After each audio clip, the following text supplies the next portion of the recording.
سن لیجئے اور مسلمان بھائی خدا کے لیے سن لیں، مجھے اس پوائنٹ کو ضرور سن لیں، اور اگر صحیح ہو تو اس کو پکڑ لیں اور اس پر عمل کریں۔ وہی بات آتی ہے جو میں نے شروع میں کہی تھی، یہ سب ڈیپینڈ کرتا ہے قیادت کے اوپر۔ میں اب آپ کو بتانا چاہتا ہوں 48 میں سن 48 میں جب اسرائیل بنا ہے تو یہودی ملٹی بلینرز جو لوگ تھے وہ اپنے چیف ربائی کے پاس گئے اور انہوں نے جا کر کہا سن لیجئے اور مسلمان بھائی خدا کے لیے سن لیں، مجھے اس پوائنٹ کو ضرور سن لیں، اور اگر صحیح ہو تو اس کو پکڑ لیں اور اس پر عمل کریں۔ چیف ربائی کے پاس انہوں نے جا کر کہا کہ یہوہ نے یعنی اللہ نے ہم سے جو وعدہ کیا تھا زمین کا، وہ زمین ہم کو دے دی ہے، اب یہاں ہماری حکومت بنے گی، ہم چاہتے ہیں کہ اس کا شکریہ ادا کریں۔ تو ربائی نے پوچھا کیسے شکریہ آپ ادا کرنا چاہتے ہیں؟ تو انہوں نے کہا کہ ہم چاہتے ہیں کہ یہاں ہمارا ایک ایسا سیناگوگ بنے کہ ایسی عبادت گاہ نہ مسلمانوں پاس ہو، نہ ہندوؤں کے پاس ہو، نہ کرسچنس کے پاس ہو۔ وہ یہودی تھا بھائی، لیکن he was a man of vision. اس نے کہا اگر تم نے ہیرے کی بھی عبادت گاہ بنا دی تو یہوہ کے نظر میں اس کی کیا حیثیت ہوگی؟ کوئی سے 2 ٹکے کا بھی نہیں ہے۔ ڈونٹ بی ایموشنل، یہ پیسہ جو لائے ہو یہ سب مجھے دے دو ایک ریزرو فنڈ کے طور کے اوپر، تاکہ میں اس سے یہ مہم چلاؤں کہ کوئی بھی یہودی بچہ جہاں تک بھی ایجوکیشن حاصل کرنا چاہے اس کے لیے پیسہ رکاوٹ نہ بننے پائے۔ یہ وہ فنڈ تھا، یہ ویژن تھا جو کام کر رہا ہے۔ اور سمجھا آپ نے؟ وہی میں نے کہا کہ جب قیادت صحیح ہوتی ہے تو، اور رسول نے بھی ارشاد فرمایا ہے کہ جب علماء صحیح ہوتے ہیں تو قوم بھی صحیح رہتی ہے، علماء خراب ہو جاتے ہیں تو بھیا قوم بھی خراب ہو جاتی ہے۔ یہ ہے مسئلہ۔ پھر خود یہودیوں کو دیکھیے آپ، جب سو کال ہولوکاسٹ ہوا ہے یورپ میں اور امریکہ کی طرف بھاگے ہیں یہودی، تو وہاں یہودیوں کا استقبال نہیں ہوا تھا۔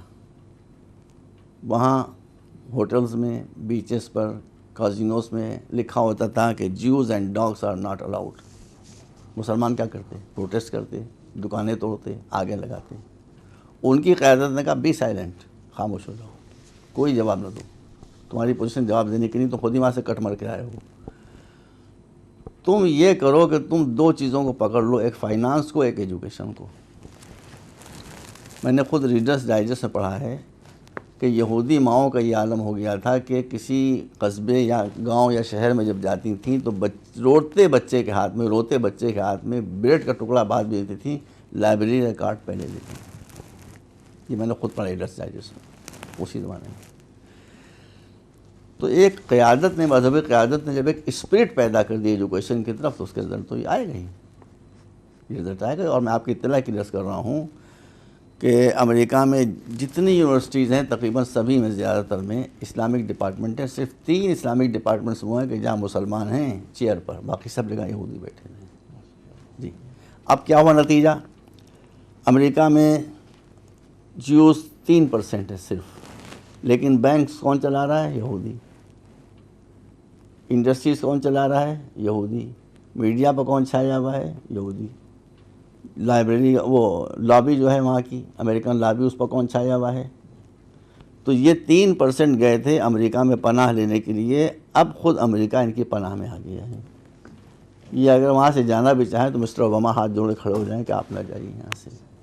ایک بات آپ یاد رکھیے، حضرت علی کو تو سبھی مانتے ہیں، سنی شیعہ سب مانتے ہیں۔ آپ نے ارشاد فرمایا، میں عربی میں نہیں پڑھ رہا ہوں، میں نے ارشاد فرمایا کہ اگر تمہیں علم مل گیا اور تمہارے پاس کچھ نہیں ہے، nothing to be worried about, تمہیں سب مل جائے گا۔ اور اگر تمہارے پاس دنیا کی نعمتیں ہیں، خالی علم نہیں ہے، تو جو ہے وہ سب چلا جائے گا۔ اس بات کو یاد رکھیں ہمارے مسلمان بھائی کہ وہ، اور یہ اس میں بھی ہے، قرآن مجید کی تفسیر میں بھی آیا ہے کہ جناب سلیمان نے قرآن مجید میں ارشاد ہے کہ جب یہ اللہ سے دعا فرمائی کہ رب ہب لی ملک لا ینبغی لأحد من بعدی، اے میرے معبود تو مجھے ایسی حکومت دے کہ ایسی حکومت میرے بعد کسی کو نہ ملے، تو حضرت جبرائیل نازل ہوئے۔ اب ظاہر پوری گفتگو ایلیگوریکل لینگویج میں ہے، تو جبرائیل نے کہا کہ آپ نے یہ دعا کی کہ ایسی حکومت دے کہ جو کسی اور کو نہ ملے، تو اللہ نے فرمایا کہ ہم آپ کا ٹیسٹ لیتے ہیں۔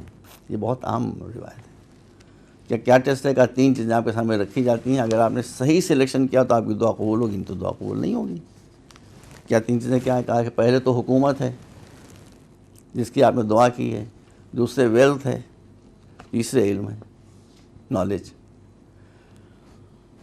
تو جناب سلیمان نے اگرچہ حکومت کے لیے دعا کی تھی، لیکن جب سلیکشن میں علم، دولت اور حکومت تینوں آئے تو جناب سلیمان نے اپنی درخواست کو وڈرا کر لیا اور کہا کہ اللہ سے کہو مجھے اب حکومت نہ دے، مجھے علم دے دے۔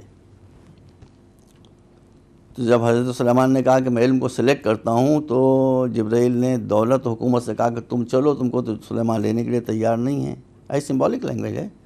تو ان دونوں نے جواب دیا کہ ہم کہاں جا سکتے ہیں، جب اللہ نے پیدا کیا تھا تو ہم کو حکم دے دیا تھا کہ جدھر جدھر علم جا رہا ہو پیچھے پیچھے تم بھی جاؤ۔ اسی میں مسلمانوں کے لیے میسیج ہے کہ علم اگر پکڑ لیں گے وہ اور میری گزارش کو مان لیں گے، سب باتیں چھوڑ کے نالج کو پکڑ لیں گے، ایجوکیشن کو پکڑ لیں گے، تو جو کچھ نہیں ہے ان کے پاس حکومت بھی آ جائے گی، ان کے پاس عزت بھی آ جائے گی، ان کے پاس پیسہ بھی آ جائے گا، ان کے پاس طاقت بھی آ جائے گی۔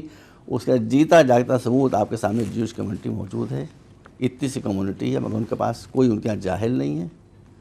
اس جاہل نہ ہونے کا نتیجہ یہ ہے کہ جتنی دولت دنیا ہے وہ بھی سمٹ کر آ گئی ہے، پاور بھی ان کی کتنی ہے وہ سب بھئی آپ دیکھ رہے ہیں۔ آپ جہاں تک آپ کا دوسرا سوال تھا، ٹھیک ہے، اول تو ہماری یہودیوں سے کوئی جنگ نہیں ہے۔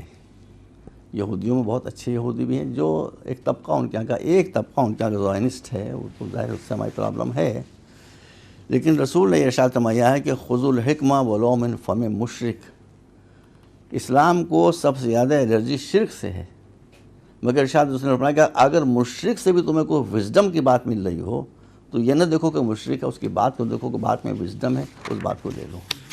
تو کہیں بھی کوئی اچھی بات ہو، ہم کو یہ نہیں دیکھنا چاہیے کہ ہندو کے پاس ہے، کہ کرسچن کے پاس ہے، کہ جیو کے پاس ہے، کہ ایتھیسٹ کے پاس ہے۔